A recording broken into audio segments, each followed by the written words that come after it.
आज ही डाउनलोड करें Skymet mobile app, पूछे मौसम का हाल अपनी पसंदीदा भाषा में और रहे बाकियों से एक कदम आगे। नमस्ते, मेरा नाम महेश फुलावत है। आप सभी का बहुत बहुत स्वागत है स्काईमेट वेदर के वेदर बुलेटिन में। आज 12 जनवरी हो गई है। 11 जनवरी को हमने देखा कि बारिश की गतिविधियां राजस्थान से लेकर के दिल्ली, पंजाब, हरियाणा और उत्तर प्रदेश के कई इलाकों में दिखाई दी थी। हालांकि कुछ इलाकों में थोड़ी तेज बारिश भी हुई थी, ज्यादातर इलाकों में हल्की बारिश ही देखने को मिली और इससे टेम्परेचर, जो मिनिमम टेम्परेचर वो बढ़ गया और मैक्सिमम टेम्परेचर थोड़ा सा गिर गया। तो जब बादल आते हैं, धूप नहीं निकलती, बारिश होती है तो दिन के तापमान कम हो जाते हैं, लेकिन जो रात के तापमान है वो बढ़ जाते हैं। तो इस तरह का वेदर एपिसोड आपने देखा। तो आज क्योंकि ये इससे पहले जो था वो वेदर सिस्टम था, पीछे था, ये जो साइक्लोनिक सर्कुलेशन राजस्थान पर था। अब ये आप देखिए पश्चिमी उत्तर प्रदेश और दिल्ली और उत्तरी मध्य प्रदेश और उत्तर पूर्वी राजस्थान, ये सारे इलाकों के आसपास ये दिखाई दे रहा है। तो आज बारिश की गतिविधियां थोड़ी शिफ्ट होंगी और ये जो राजस्थान के ज्यादातर इलाकों से कम हो जाएगी। उत्तर पूर्वी राजस्थान में थोड़ी सी रह सकती है और बाकी फिर उत्तर प्रदेश और ये सारे इलाकों में आपको दिखाई देगी। ये था एपिसोड कल का। ये आप देखिए, या जो था ये यहाँ पर उत्तर प्रदेश, दिल्ली, पंजाब, हरियाणा और पहाड़ों पर जो स्नोफॉल हो रहा था ये था। और आज जो वेदर एक्टिविटी है वो पहाड़ों पर आज भी स्नोफॉल जारी रहेगा और उत्तर प्रदेश में, हरियाणा के एक दो स्थानों में हल्की बारिश हो सकती है।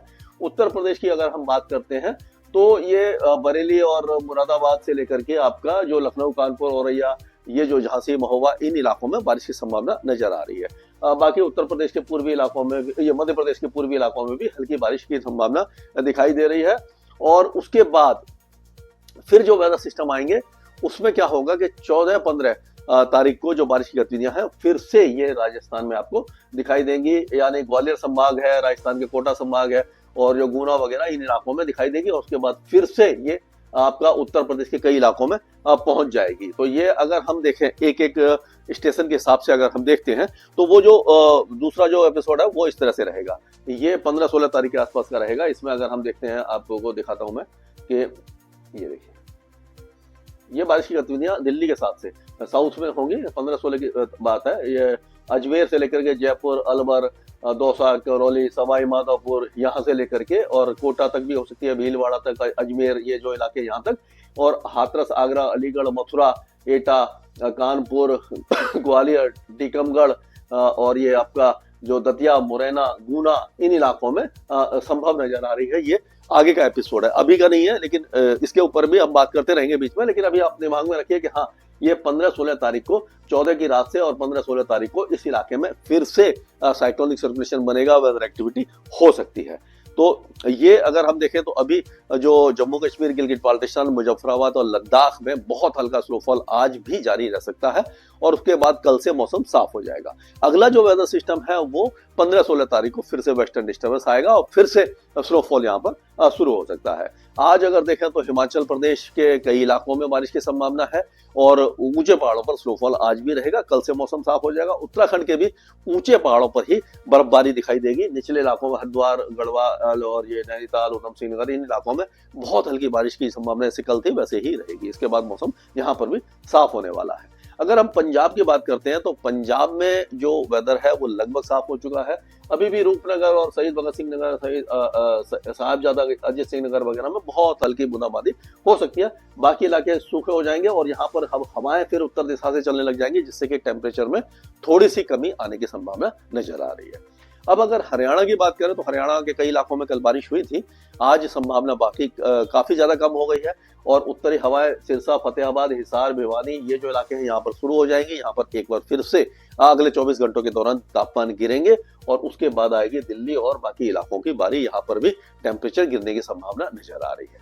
अगर हम उत्तर प्रदेश की बात करते हैं तो उत्तर प्रदेश में आज भी कुछ इलाकों में हल्की फुल्की बारिश की गतिविधियां रहेंगी। ये बरेली, बदायूं, शाजापुर, फर्रुखाबाद, सीतापुर, बाराबंकी, कन्नौज, लखनऊ, उन्नाव, औरैया, देहात, रायबरेली, अमेठी, फैजाबाद, यहाँ पर हल्की फुल्की बूंदाबांदी हो सकती है। कल से मौसम पूरी तरह साफ हो जाएगा और यहाँ पर 2 या 3 दिन के बाद, 2 दिन के बाद फिर से टेम्परेचर गिरेंगे।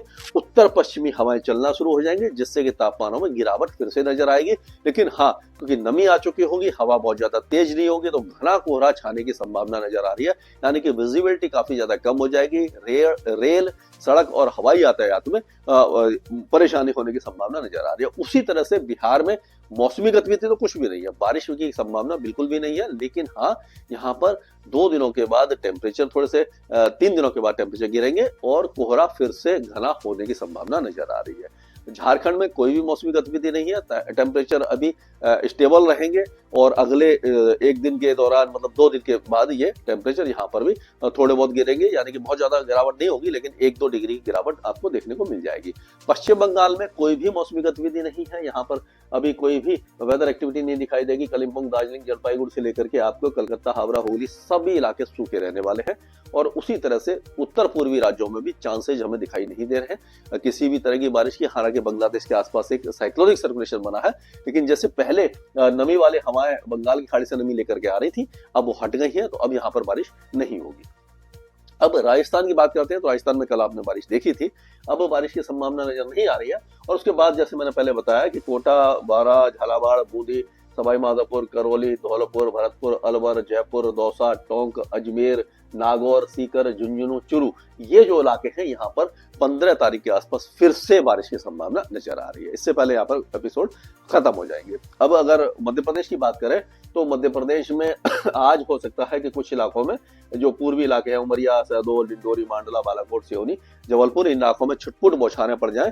और उसके बाद 15-16 तारीख के आसपास जो है वो है मुरैना, भिंड, ग्वालियर, श्योपुर, शिवपुरी, गुना, ये जो इलाके हैं यहाँ पर, अशोकनगर, और इन इलाकों में बारिश की संभावना नजर आ रही है। नीमच और मंदसौर में हो सकता है कि हल्की फुल्की बूंदाबांदी हो जाए, चांसेस थोड़े से कम लग रहे हैं। तो इस तरह का मौसम रहेगा। अभी फिलहाल 2 दिनों के बाद यहाँ पे टेम्परेचर गिरेंगे, उसके बाद फिर से जब वेदर सिस्टम आएगा फिर से टेम्परेचर बढ़ जाएगी, यानी अप डाउन यहाँ पर होता रहेगा।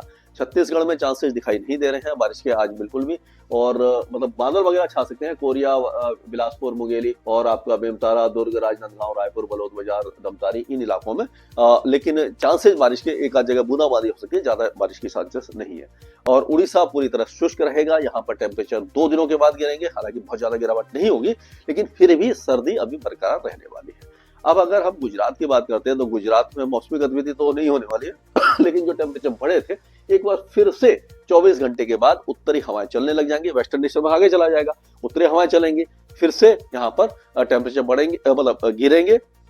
लेकिन 14 तारीख से फिर से क्या है कि जो साइक्लोनिक सर्कुलेशन है यहाँ से हवा आएगी, साइक्लोनिक सर्कुलेशन राजस्थान के ऊपर बनेगा, तो फिर जो नमी वाली हवाएं आएंगी अरब सागर से, फिर से जो टेम्परेचर को, मिनिमम टेम्परेचर को थोड़ा बहुत बढ़ाएगी, यानी अप डाउन जो है वो यहाँ पर भी जारी रहने की संभावना नजर आ रही है।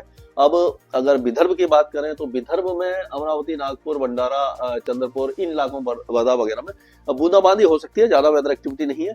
बाकी इलाके पूरी तरह शुष्क रहेंगे, आपका पूरा नासिक, पालगढ़, ये लेकर के मुंबई, थाने, दानो, पुणे, सांगली, सतना, सोलापुर, उस्मानाबाद, सारे इलाकों में कोई मौसमी गतिविधि आपको दिखाई नहीं देने वाली है।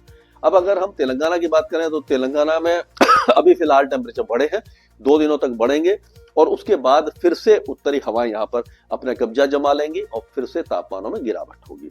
अब अगर हम बात करते हैं आंध्र प्रदेश की, तो आंध्र प्रदेश के उत्तरी इलाके तो सूखे रहेंगे, लेकिन प्रकाशम, गुंटूर, ये तिरुपति, नेल्लोर, कडप्पा, ये जो इलाके हैं यहाँ पर हल्की बारिश की संभावना नजर आ रही है।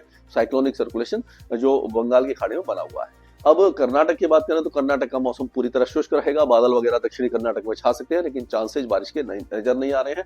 केरल के दक्षिणी इलाकों में एर्नाकुलम, इडुक्की, कोट्टयम और ये अल्पुजा, कोलम, तिरुवनंतपुरम में बारिश की संभावना है, लेकिन हल्की है। और उसी तरह से अगर तमिलनाडु की बात करें तो तमिलनाडु में तिरुवल्लुर, कांचीपुरम, चेन्नई, विलुपुरम, कुडलोर और ये पूरे इलाके में बारिश की संभावना नजर आ रही है। धीरे धीरे बारिश बढ़ेगी और ज्यादातर इलाकों को 12-13 तारीख में बारिश कवर कर जाएगी, यानी कि यहाँ पर थोड़ा वेदर एक्टिविटी बढ़ने वाली है। और अगर हम अंडमान और निकोबार द्वीप समूह की बात करें तो दक्षिणी द्वीपों में बारिश रहेगी। मालदीव के साथ साथ जो दक्षिणी इलाके हैं इसके लक्षद्वीप के, यहाँ पर भी बारिश की संभावना हमें नजर आ रही है। तो अगले एपिसोड के लिए हम आगे वीडियो बताते रहेंगे कि जो राजस्थान और मध्य प्रदेश और उत्तर प्रदेश में जब बारिश होगी उसके बारे में फिर से डिस्कस करेंगे, जो 15 तारीख के आसपास दिखाई दे रही है, और उसमें कम ज्यादा जो भी होगा उसके बारे में भी हम आपको बताते रहेंगे। स्काई मैट वेदर में अभी के लिए इतना ही। मौसम से जुड़ी सटीक जानकारी और खबरों के लिए हमारे YouTube चैनल को सब्सक्राइब करें और बेल आइकन दबाकर हर खबर पर रखें नजर।